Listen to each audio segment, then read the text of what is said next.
오늘 우리에게 주시는 하나님 말씀은 민수기 9장 15절에서 23절입니다. 성막을 세운 날에 구름이 성막 곧 증거의 성막을 덮었고 저녁이 되면 성막 위에 불 모양 같은 것이 나타나서 아침까지 이르렀으되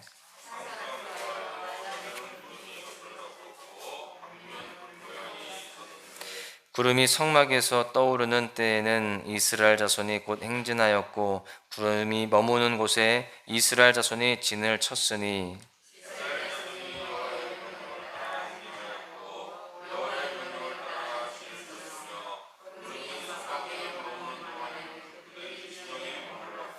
구름이 성막 위에 머무는 날이 오랠 때에는 이스라엘 자손이 여호와의 명령을 지켜 행진하지 아니하였으며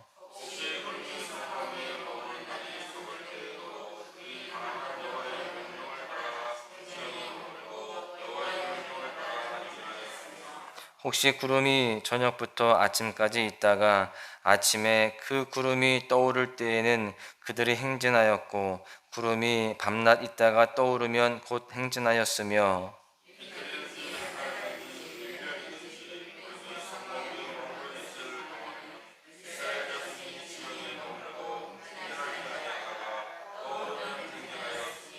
곧 그들이 여호와의 명령을 따라 진을 치며 여호와의 명령을 따라 행진하고 또 모세를 통하여 이르신 여호와의 명령을 따라 여호와의 직임을 지켰더라. 아멘.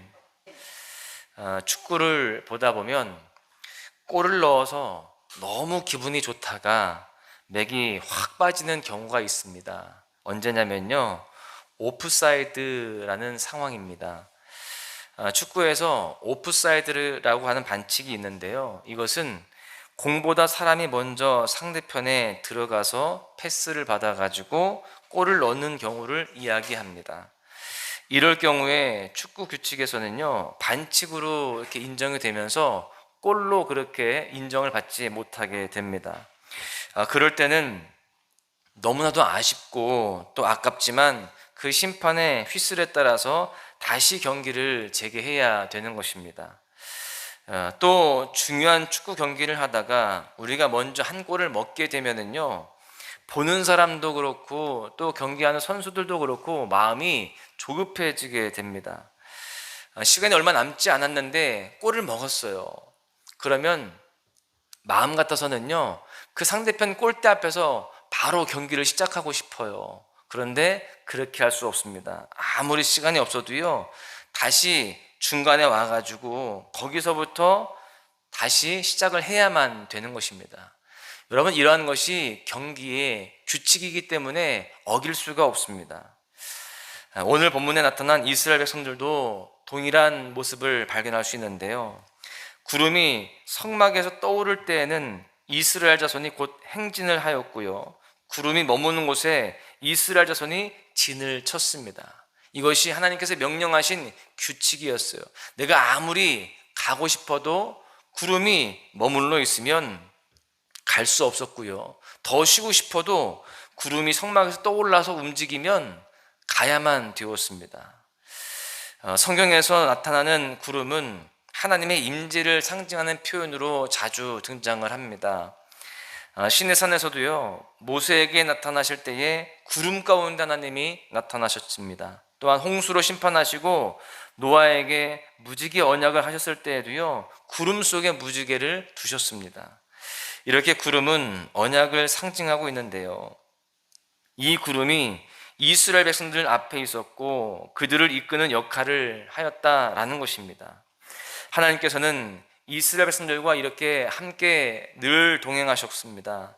하나님께서는 광야에 있어서 정말 물과 식량이 또 부족할 뿐 아니라 사방에 그 죽음의 공포가 도사리고 있었던 이스라엘 백성들을 위해서 구름 기둥과 불 기둥을 그렇게 항상 성막 위에 두셨다라는 것입니다. 하나님이 동행하고 계심을 직접 보여주는 그런 사인이기도 하였습니다. 하나님께서는 이스라엘을 부르실 때에 그 이스라엘 백성들에게 기대하셨던 것이 있었어요. 하나님이 아브라함과 언약을 맺으시던 그 당시의 말씀을 보면은요, 이런 말씀이 있습니다. 하나님께서 아브라함의 상급이고 방패다. 또 요셉을 통해서 말씀하시는 것은 여호와께서 함께 하셨더라, 이런 말씀들이 많이 나옵니다. 여러분, 이 말씀으로 하나님의 언약을 표현하고 있는데요, 즉 이스라엘은 단지 가나안 땅에 들어가서 잘 먹고 잘 사는 그런 것이 목적이 아니라 하나님과 함께함으로 하나님의 말씀이 그 민족 사이에서 현실이 되어야 하는 그런 목적이 있었다라는 사실입니다.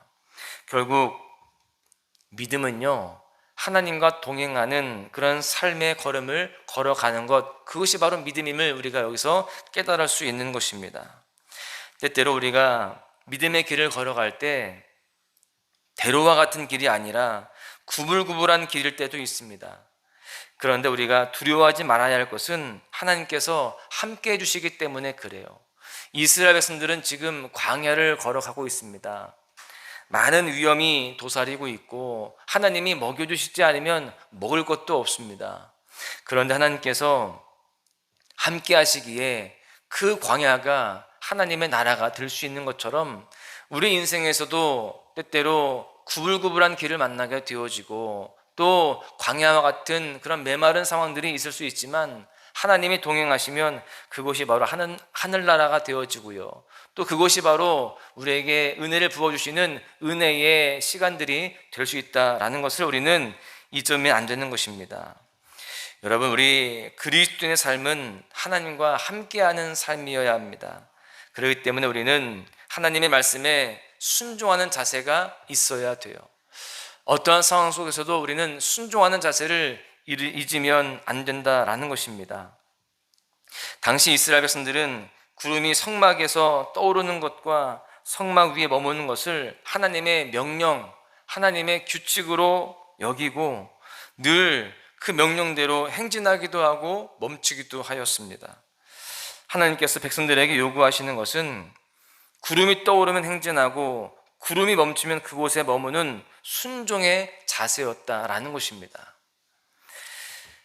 군 지휘관 장교는요, 나침판을 잘 다루고 지도를 잘 읽을 수 있어야 됩니다. 나침판을 잘 볼 수 있고 지도를 잘 읽을 수 있어야 자신의 임무를 잘 완수할 수 있죠. 하나님의 인도는 인생의 나침판과 지도와 같습니다. 우리가 그 사실을 믿고 하나님의 인도하심을 우리가 잘 듣고 그대로 순종하며 따를 수 있어야 됩니다. 하나님은 선하신 분이십니다. 그것을 믿는다면 그 선하신 하나님의 인도하심을 우리가 신뢰하고 그렇게 모든 것에 순종함으로 따라가야 되는 것입니다. 사실 우리는 우리의 생각과 우리의 경험, 우리의 판단들이 있습니다. 또 내 고집이 있어요. 그래서 순종하는 것이 때때로 힘들 수 있지만 그럼에도 불구하고 우리가 내가 생각했던 모든 그런 타이밍, 또 내가 생각했던 모든 그런 생각과 판단들을 내려놓고 하나님의 그 시간을 따르고 하나님의 그 말씀에 오직 순종할 수 있는 그러한 모습들이 우리에게 정말 필요합니다. 내가 생각하는 시간과 하나님의 생각하는 시간이 다를 수 있어요. 주님께서 우리를 인도하실 때에 나의 생각과 다를 수 있음을 인정하고 하나님의 시간과 또 하나님의 그 계획에 우리가 신뢰하며 그것이 가장 좋은 것이다, 그것이 가장 완벽한 시간임을 고백하면서 나아갈 수 있어야 할 줄로 믿습니다. 그래서 우리는 우리의 삶 속에서 인내가 또한 필요한 거예요. 기다려야 되거든요. 즉 하나님의 속도에 우리가 발을 맞출 수 있어야 됩니다. 나는 이미 저만큼 가 있지만 하나님은 저만큼 가면 안 된다라는 거예요. 여기 아직 머물러 있어야 된다라는 것이죠. 성막 위의 구름은 이스라엘 백성들의 행진 속도를 조절해 주었습니다. 구름이 떠오르면 아무리 힘들고 어려워도, 아무리 지쳐 있어도요, 또 아무리 악천후 가운데 있다 할지라도 행진을 했습니다. 구름이 떠오르지 않으면 한 달이든 1년이든 그 자리에 머물렀어야 되었습니다. 아무리 가고 싶어도 머물러야 되는 거예요. 대부분의 백성들이 하루라도 빨리 약속의 땅에 도달하고 싶었을 것입니다. 빨리 가서 집을 짓고 또 농사를 지으면서 정착을 하고 싶었을 거예요. 그런데 그렇게 하나님께서 인도하시지 않습니다. 내 생각과 내 계획대로 움직여 주시지를 않는 것이죠. 지금 광야는 물도 먹을 것도 마땅치 않습니다. 그리고 낮에는 덥고 저녁에는 춥습니다. 그리고 제대로 된 집 하나 없는 광야에서 지내는 것이 너무나 힘들었을 거예요. 그런데 이스라엘 백성들은 하나님의 시간에 발을 맞추었습니다. 우리 역시도 광야의 시간이 빨리 지나가기를 그렇게 원하고 있습니다. 이 어려움과 이 고통과 또 이 삶의 문제들이 빨리 지나가고 또 빨리 해결되어지기를 원하고 있죠. 여러분, 그런데 우리에게 하나님께서 허락하시는 그 시간은 우리의 생각과 다를 수 있음을 우리는 분명히 알아야 됩니다. 이스라엘 백성들을 그 광야에서 훈련시키시고 또 하나님의 백성으로 예배하는 자로 만들어 가시기까지 그들을 거기에 머물게 하셨던 것처럼 하나님은요, 우리에게 훈련을 원하시고 계시고 또 성숙을 원하시면서 우리에게 그 시간들을 허락하신다는 것을 우리는 알아야 됩니다. 우리는 이것을 분명히 믿고 우리가 하나님의 속도에 우리의 삶을 잘 맞춰 드릴 수 있는 그런 모습들이 되어야 할 줄로 믿습니다. 하나님의 말씀에 순종하고 하나님의 시간에 발 맞추기 위해서 우리는 어떤 마음으로 하나님께 나아가야 될까요? 우리에게 필요한 고백이 있습니다. 이러한 고백이에요. 하나님이 옳습니다 라고 하는 고백입니다. 이 고백이 없이는 우리는 순종할 수 없고요, 또한 인내할 수도 없습니다. 하나님께서는 유월절을 통해서 이스라엘 백성들을 구원하셨고요, 이스라엘 백성들은 그 구원을 경험하게 되었습니다. 지금 광야에서의 삶은 하나님께서 구원하신 일의 연장선이었습니다. 계속 그 구원의 길을 걷고 있는 과정이었어요. 그렇게 광야에 있는 시간 역시도 하나님께서 행하시는 시간입니다. 하나님이 옳습니다라는 고백을 해야만 되는 그러한 시간이라는 거예요. 우리의 삶이 광야 속에 있고 또 우리의 삶이 고통과 또 답답한 그런 현실 속에 갇혀있다 할지라도 그 상황 속에서도 우리가 해야 할 고백은 하나님이 옳습니다, 이런 고백이에요.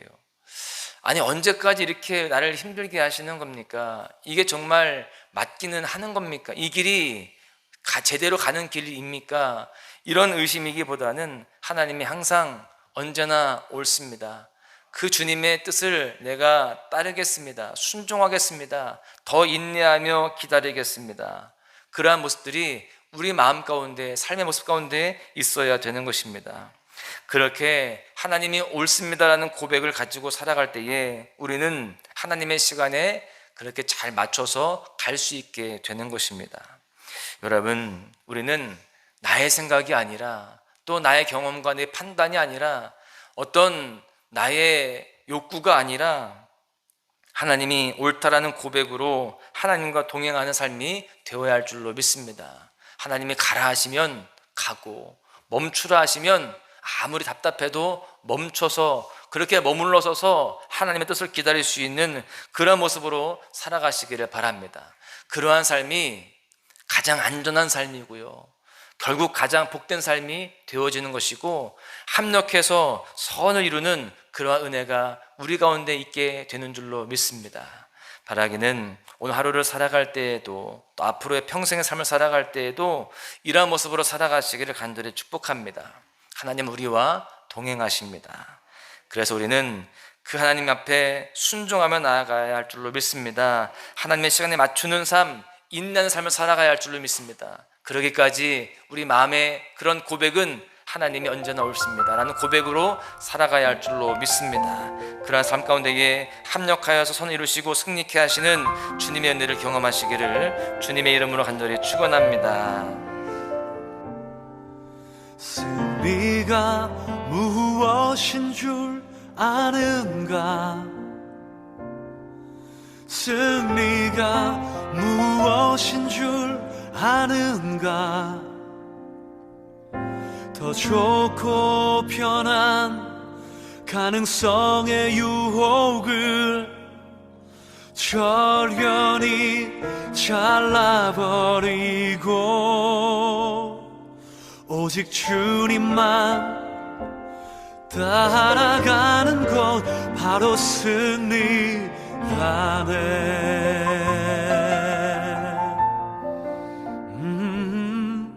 승리가 무엇인 줄 아는가? 승리가 무엇인 줄 아는가? 하고 싶은 말, 그 많고 많은 말 힘겹게 억누르고 오직 주께서만 말씀하게 하는 것 바로 승리라네.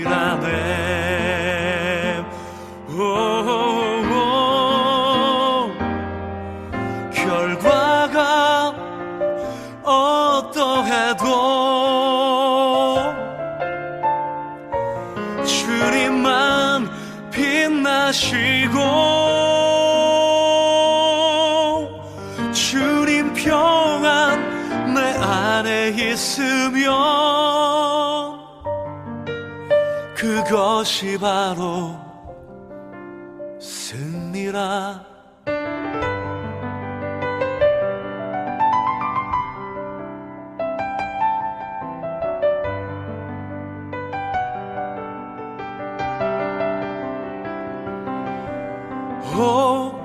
치열한 자기와의 싸움을 어렵게 잠재우고 오직 주님만 따라가는 것 오직 주께서만 말씀하게 하는 것 주님만 내 안에 사시게 하는 것 이것이 바로 승리입니다. 바로 승리라네.